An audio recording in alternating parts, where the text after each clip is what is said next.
एक गांव में शारदा अपने दोनों बेटों महेश और रोहित और उनकी पत्नियों सरिता और अंकिता के साथ रहती थी। घर की दुकान और खेत दोनों भाइयों के थे, लेकिन उन्हें संभालने की जिम्मेदारी ज्यादातर छोटा भाई रोहित ही उठाता था। अंकिता, जल्दी कुछ खिला दो, आज खेत पर काम थोड़ा ज्यादा है। कल रात हवा बहुत तेज चली थी, पता नहीं फसल का क्या हाल हुआ होगा। आप बैठिए, बस अभी लाई। वैसे कल रात तो कह रहे थे कि फसल अच्छी है, फिर आज इतनी चिंता क्यों? अच्छी तो है, लेकिन इस बार मौसम का भरोसा नहीं है। अगर फसल खराब हो गई तो इस साल की सारी मेहनत बेकार चली जाएगी। इतना सोचेंगे तो काम कैसे करेंगे? आपने जितना कर सकते थे उतना किया है, अब जो होगा अच्छा ही होगा। दोनों हल्का सा हंस पड़े। तभी सरिता वहां आ गई। अंकिता, नाश्ता हो गया हो तो माँ जी को दे आओ, सुबह से घर का सारा काम पड़ा है। जी दीदी, अभी देती हूँ। फिर सरिता ने रोहित की तरफ देखते हुए कहा, तुम्हें तो अपनी बीवी की बातों से ही फुर्सत नहीं मिलती। खेत का काम समय पर नहीं करोगे तो बाद में परेशानी तुम्हें ही होगी। भाभी, काम तो मैं कर ही रहा हूँ, आप चिंता मत कीजिए। सरिता बिना कुछ कहे वहां से चली गई। दोपहर में शारदा आंगन में बैठी सब्जियां साफ कर रही थी। अंकिता पास बैठकर उनके साथ सब्जियां काटने लगी। अंकिता, कल बाजार जाना हो तो मेरे साथ चलना, तेरे लिए एक अच्छी सी साड़ी देखनी है। मेरे लिए? नहीं माँ जी, मेरे पास तो अभी पहनने के लिए अच्छी साड़ियाँ हैं, आप अपने लिए ले लीजिएगा। अपने लिए तो बहुत ले चुकी, अब मन है कि अपनी छोटी बहू के लिए भी कुछ लूं। आखिर तू भी तो इस घर का हिस्सा है। आपका प्यार ही मेरे लिए बहुत है माँ जी, बेवजह पैसे खर्च मत कीजिए। पैसे की चिंता तू मत कर, और हाँ, रोहित को मत बताना, नहीं तो वो भी अपनी जरूरतें गिनाने लगेगा और तेरे लिए कुछ लेने ही नहीं देगा। ठीक है माँ जी, ये बात हम दोनों के बीच रहेगी। पीछे खड़ी सरिता सब सुन रही थी। उसका चेहरा गुस्से से लाल हो गया। मेरे लिए तो कभी माँ जी ने खुद से कुछ लेने की बात नहीं की, और अंकिता के लिए चुपके से साड़ी खरीदने जा रही हैं। वो कुछ पल वहीं खड़ी रही, फिर मन ही मन बोली, इतने कम समय में इसने माँ जी को अपने बस में कर लिया, लेकिन अब देखती हूँ कब तक ये सब चलता है।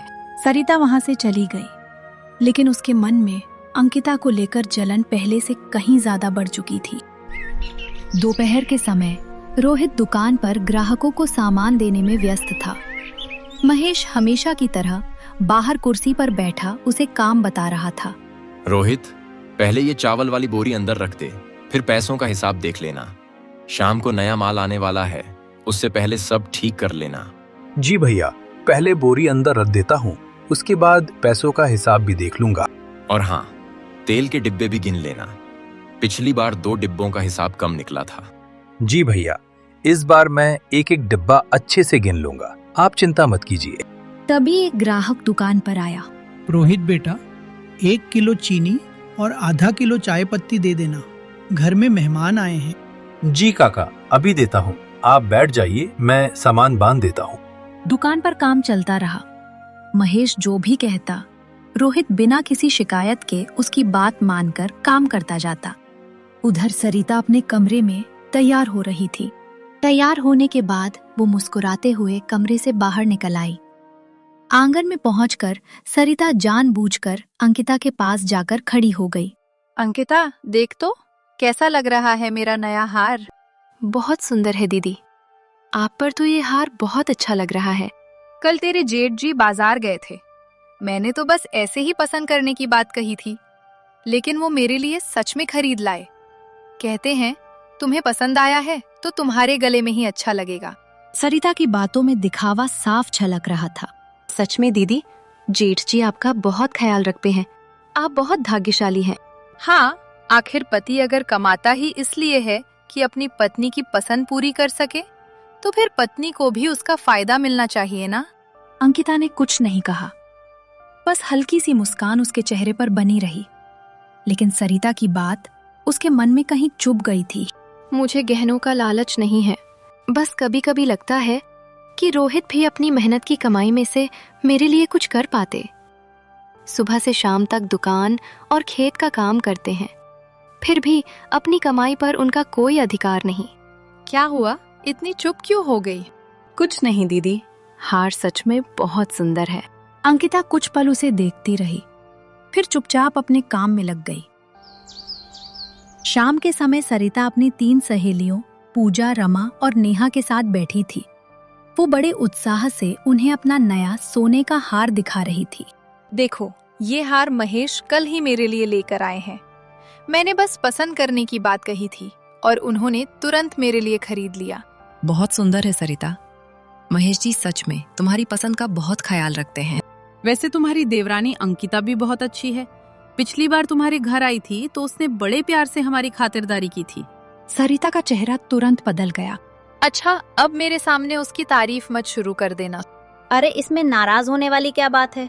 अंकिता सच में बहुत सीधी और समझदार लगती है। और रोहित भी बहुत मेहनती है। सुबह से शाम तक दुकान संभालता है, फिर खेत का काम भी करता है। सच में बहुत जिम्मेदार लड़का है। बस करो तुम लोग। मेरे घर में और कोई दिखाई नहीं देता क्या? जब देखो अंकिता और रोहित की ही तारीफ करती रहती हो। सरिता, हम तो बस जो अच्छा लगा वही कह रहे हैं। तुम मेरे सामने उनकी तारीफ करने की जरूरत नहीं है। मुझे अपने घर के लोगों के बारे में तुमसे सुनने की कोई जरूरत नहीं। सरिता गुस्से में दूसरी तरफ देखने लगी।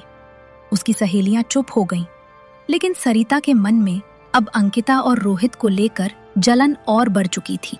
हर किसी को बस वही दोनों अच्छे लगते हैं। अब मेरे सामने भी उनकी तारीफ होने लगी।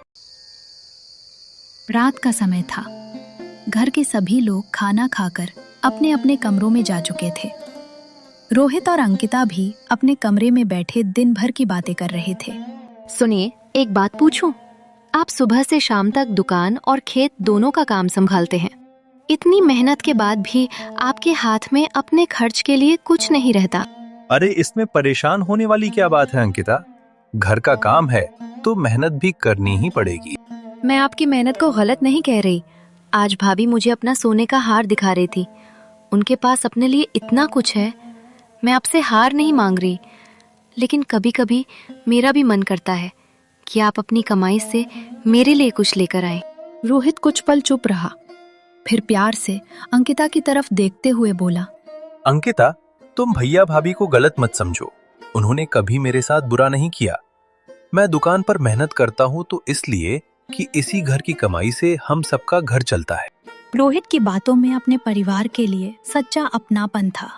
और भैया बड़े हैं, उनके सामने मैं अपनी कमाई का हिसाब लेकर बराबरी कैसे कर सकता हूँ? हम सब एक ही परिवार हैं। जो कमाता है वो घर का ही तो होता है। लेकिन आपको भी तो अपने लिए कुछ सोचने का हक है। मेरे लिए तुम हो ना। तुम्हें खुश देखकर ही मुझे लगता है कि मेरी सारी मेहनत सफल हो गई। और तुम चिंता मत करो, बहुत जल्द मैं अपनी कमाई से तुम्हारे लिए एक सुंदर सा सोने का हार जरूर लाऊंगा। अंकिता के चेहरे पर हल्की मुस्कान आ गई। उसे हार से ज्यादा रोहित की बातों में छिपा प्यार महसूस हुआ। अगली सुबह सूरज निकलने से पहले ही अंकिता उठ गई थी। घर का आंगन बुहारने, रसोई का काम निपटाने के बाद वो शारदा के लिए चाय बनाकर उनके कमरे में पहुंची। माँ जी, आपकी चाय। आप उठ गई होंगी, इसलिए सोचा चाय भी साथ लेती आऊं। अरे बहू, इतनी सुबह उठकर इतना सारा काम करने की क्या जरूरत है? थोड़ा आराम भी कर लिया कर। वैसे सरिता कहाँ है? वो अभी सो रही होंगी माँ जी। मैं उनका चाय का कप भी लेकर आती हूँ। तभी पीछे से सरिता की आवाज आई। वो कमरे से निकलकर उनकी तरफ आ रही थी। हो गई सुबह सुबह सास की सेवा शुरू। इन्हें तो बस अपनी अच्छाई दिखाने का मौका चाहिए। अंकिता, मेरी चाय कहाँ है? क्या मैं इस घर का हिस्सा नहीं हूँ या फिर मुझे अपनी चाय खुद ही बनानी पड़ेगी? नहीं दीदी, ऐसी बात नहीं है। मैं अभी आपके लिए चाय लेकर आती हूँ। सरिता, बहू सुबह से काम में लगी हुई है। तुम खुद भी बना सकती थी। इतनी सी बात के लिए उसे सुनाने की क्या जरूरत है? मैंने तो बस चाय ही मांगी थी माँ जी। अब अगर वो भी मांगना गलत है तो आगे से कुछ नहीं कहूंगी। आप दोनों रहने दीजिए, मैं अभी चाय बना देती हूँ। समय धीरे धीरे बीतता गया। एक दिन घर में ऐसी खुशखबरी आई जिसने शारदा और रोहित के चेहरे पर खुशी ला दी। अंकिता माँ बनने वाली थी। बहू, तूने तो आज मेरा मन खुश कर दिया। हमारे घर में नन्हा मेहमान आने वाला है। इससे बड़ी खुशी और क्या होगी? माँ जी, आपकी दुआएं हमेशा मेरे साथ रहीं, तभी तो ये खुशी मिली है। रोहित भी खुशी से अंकिता की तरफ देखने लगा। अंकिता, आज तुमने मुझे दुनिया की सबसे बड़ी खुशी दे दी। मैं वादा करता हूँ तुम्हें और हमारे बच्चे को हमेशा खुश रखूंगा। पास खड़ी सरिता सबकी बातें सुन रही थी, चेहरे पर मुस्कान लाने की कोशिश कर रही थी, लेकिन अंदर ही अंदर उसका मन जल रहा था। अंकिता की शादी को भी तो मुझसे कम ही समय हुआ है, फिर उसकी गोद इतनी जल्दी भरने वाली है। मेरी शादी को इतना समय बीत गया, लेकिन मैं अभी तक इस खुशी से दूर हूँ। सरिता के मन में अंकिता को लेकर जलन और बढ़ गई। उसे अच्छा नहीं लग रहा था कि घर में अब हर कोई अंकिता की खुशियों में इतना खुश था। अब तो घर में हर किसी की जुबान पर बस अंकिता और उसका बच्चा ही होगा। माँ जी की सारी ममता भी उसी के लिए रह जाएगी। आखिर मेरी जिंदगी में ये खुशी कब आएगी? अगली सुबह शारदा रसोई में अंकिता के लिए दूध गर्म कर रही थी। सरिता पास बैठी सब्जियां काट रही थी और चुपचाप सब देख रही थी। अंकिता ने सुबह से कुछ खाया नहीं है, पहले उसे ये दूध दे आती हूँ। हाँ माँ जी, अब तो घर में सबसे पहले अंकिता का ही ध्यान रखना है। सरिता, ये क्या बोल रही है तू? सुबह उठते ही अंकिता ने कुछ खाया या नहीं, उसे आराम चाहिए या नहीं, हर वक्त बस उसी की चिंता। वो माँ बनने वाली है, इसलिए उसका ध्यान रखना जरूरी है। अच्छा, तो अब माँ बनने वाली बहू ही इतनी खास हो जाती है? मैं भी तो इसी घर की बहू हूँ माँ जी, कभी मेरी भी इतनी चिंता कर लिया कीजिए। शारदा कुछ कह पाती उससे पहले सरिता फिर बोल पड़ी। अंकिता के लिए दूध, फल, आराम सब कुछ तैयार है, लेकिन मेरे लिए तो कभी किसी ने ये तक नहीं पूछा कि मैंने सुबह नाश्ता किया या नहीं। इतना कहकर सरिता वहां से चली गई। शारदा उसके बदले हुए व्यवहार को देखकर परेशान हो गई। रात को सबके सो जाने के बाद सरिता कमरे में महेश के पास बैठी थी। उसके चेहरे पर पूरे दिन की नाराजगी साफ दिखाई दे रही थी। क्या हुआ? इतनी चुप क्यों बैठी हो? किसी ने कुछ कह दिया क्या? और क्या कहूँ, अब तो माँ जी को सिर्फ अंकिता की चिंता रहती है। उसकी तबीयत के नाम पर उसे कोई काम नहीं करने देती और घर का सारा काम मुझसे करवाती हैं, जैसे इस घर में मेरी कोई इज्जत ही नहीं है। माँ को उसकी चिंता है, ये समझ में आता है, लेकिन तुम्हारे साथ इतना भेदभाव करना भी ठीक नहीं है। मुझे काम की इतनी चिंता नहीं है, बस डर है कि कहीं अंकिता के आने वाले बच्चे के लिए माँ जी हमारा हक ही ना भूल जाएं। महेश कुछ देर खामोश रहा। उसके मन में भी घर की जमा पूंजी और संपत्ति को लेकर लालच जागने लगा। बच्चा अभी आया भी नहीं है और माँ का इतना लगाव हो गया है। आगे चलकर अगर उन्होंने सब कुछ उसी के लिए करना शुरू कर दिया तो मैं अपना हिस्सा किसी के हाथ से जाने नहीं दूंगा। आखिर इस घर और कमाई में मेरा भी हक है। सरिता ने राहत की सांस ली। उसे पता था कि अब महेश भी वही सोचने लगा है जो वो चाहती थी। बस मैं भी यही चाहती हूँ कि हमारा हक हमारे पास रहे, किसी और की वजह से हम पीछे ना रह जाए। तुम चिंता मत करो, अब माँ के हर फैसले पर मेरी नजर रहेगी। जरूरत पड़ी तो मैं उनसे बात भी करूंगा। सरिता के चेहरे पर हल्की मुस्कान आ गई। उसकी चाल काम कर चुकी थी। अंकिता की गर्भावस्था के बाद शारदा उसकी सेहत को लेकर बेहद सजग हो गई थी। रोहित बेटा, ये पैसे रख। अंकिता के लिए सेब, अनार और अच्छा देशी घी लेते आना। अब उसकी सेहत में कोई कमी नहीं रहनी चाहिए। ठीक है माँ, मैं अभी ले आता हूँ। महेश वहीं खड़ा था। पैसों की तरफ देखते ही उसके चेहरे का रंग बदल गया। माँ, इतना महंगा सामान, अभी से अंकिता के लिए रोज नए खर्चे शुरू कर दिए आपने।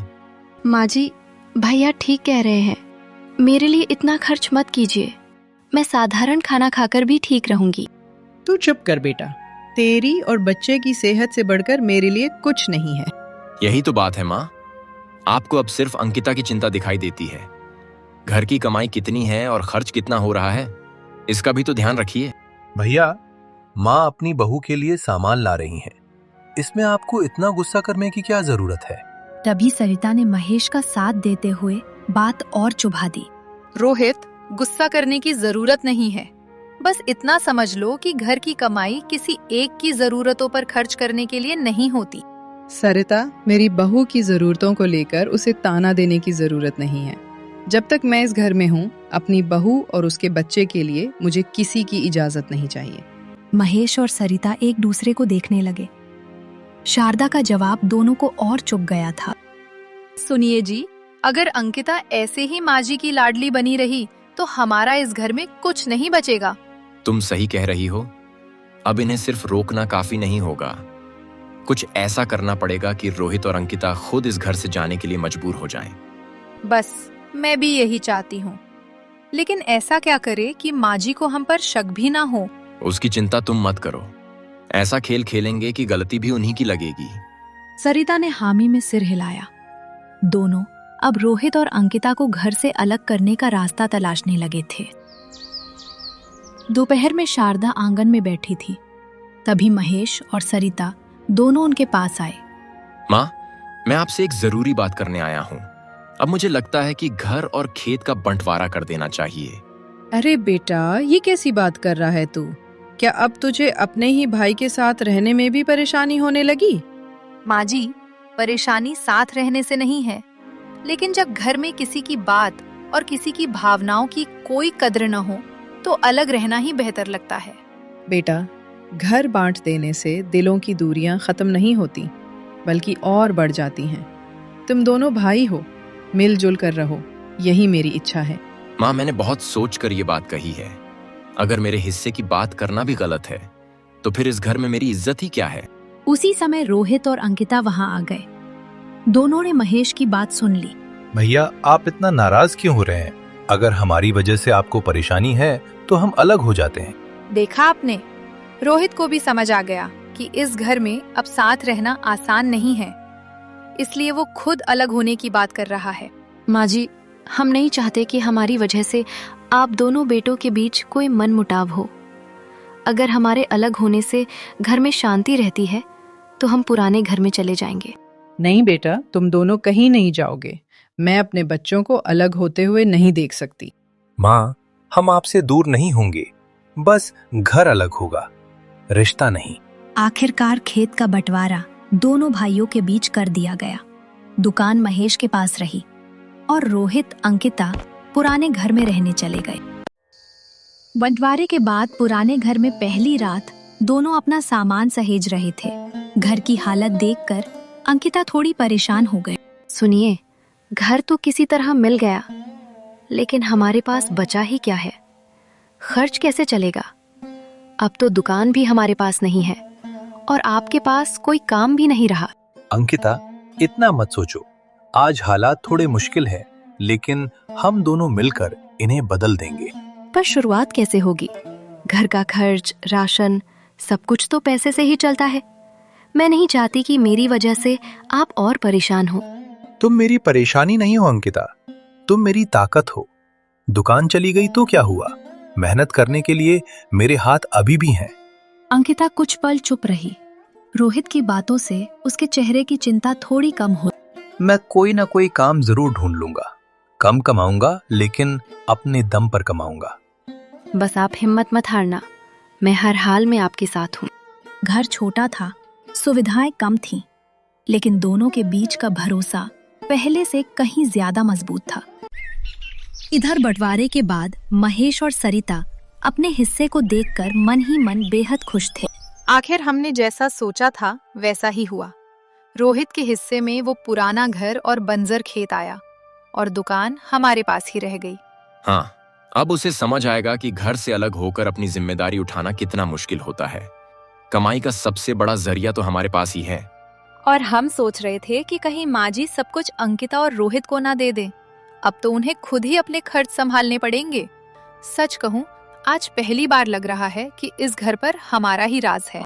दोनों अपने फैसले से खुश थे, लेकिन किस्मत ने उनके लिए कुछ और ही सोच रखा था। शाम का समय था। शारदा आंगन में अकेली चारपाई पर बैठी उदास थी। वो बार बार रोहित और अंकिता के बारे में सोच रही थी। पता नहीं मेरे रोहित और अंकिता कैसे रह रहे होंगे। उनके हिस्से में तो बस ये पुराना घर और वो बंजर जमीन आई है। मैंने तो कभी नहीं सोचा था कि मेरे ही बच्चों को एक दिन इस तरह अलग अलग रहना पड़ेगा। शारदा कुछ देर तक खामोश बैठी रही। दिन ढलते ढलते रोहित और अंकिता अपने नए ठिकाने को सहेजने में जुट गए।